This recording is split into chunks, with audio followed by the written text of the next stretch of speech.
So, what did we do? We bought a van.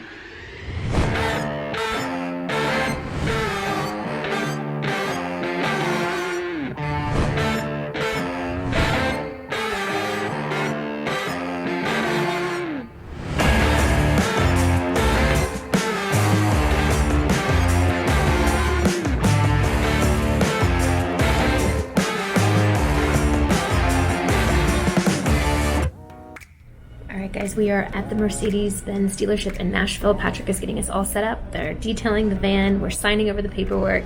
We've got to get the insurance, and then we are taking this sexy little van home with us. I shouldn't say little, it's kind of ginormous.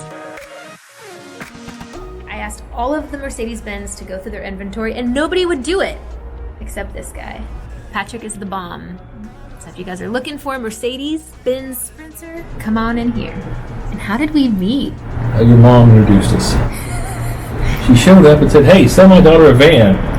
On your phone, talked a minute, gave me the number, and walked off. Like that." We got the keys! How does it feel? Good. You look Good. pretty damn sexy in a van, sir. Real smooth. Your delivery is on its way. Lots of space and lots of little features in here. We can't wait to break it down and show it all to you. And that's it. Stay tuned.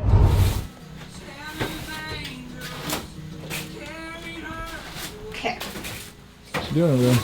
Getting a good clean surface since we're out in the country. Things get dirty quick. What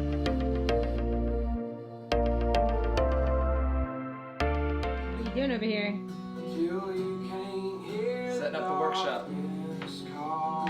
Thanks to Ed, your stepdad, we have our own barn.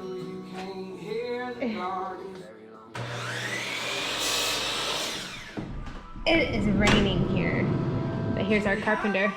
Hello, sir.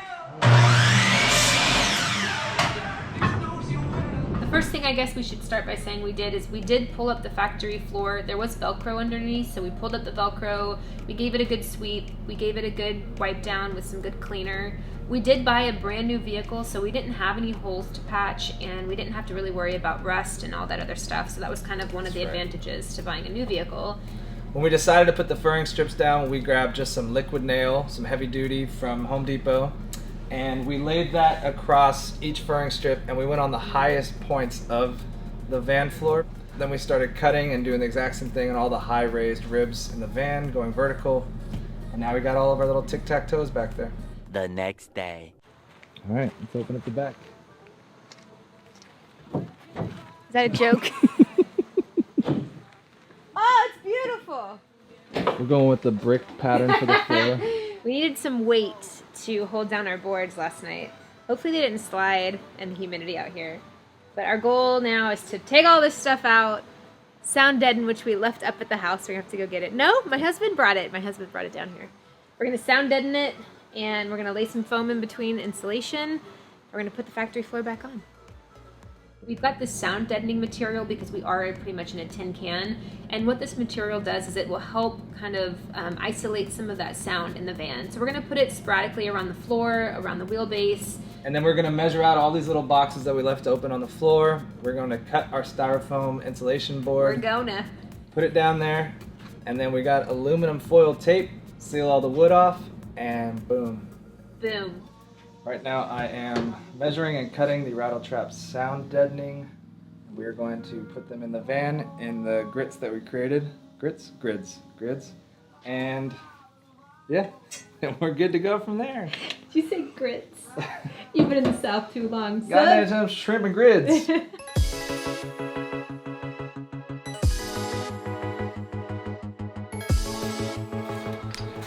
So Steph is out here sticking all of these rattle trap pieces that I cut.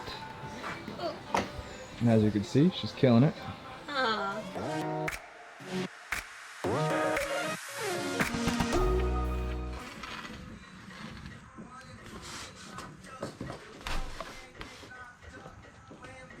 What are you doing, babe? I am measuring and cutting in the styrofoam insulation for the floor. Ow. What happened? Why so close? What It's not that close. It's the GoPro, so it's like. Get out of here. It's not that close.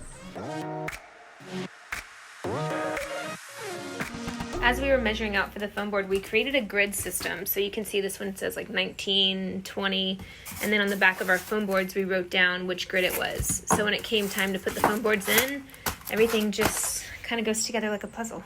I have these holes for the D-rings, so we measured them up. So when we put them back in for the foam board, we'll already have a hole punctured and ready to go for the D-rings. We have foam boarded, sound deadened, and foil taped in between all the bases. Now David is filming, and this is how it looks.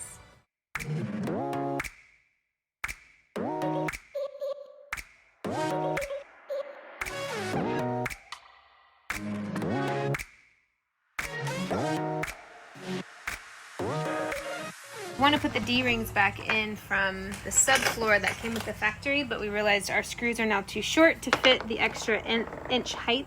So we got these Hillman. It is a metric stainless steel. It's 1.25. It's a metric 8 screw, and this is what you're going to need. We're going to put the factory floor back on top. Vinyl plank on top of We're going to that. put the vinyl plank on top of that. We're going to cut out holes for the D-rings. And then our floor's done. Yep, something like that.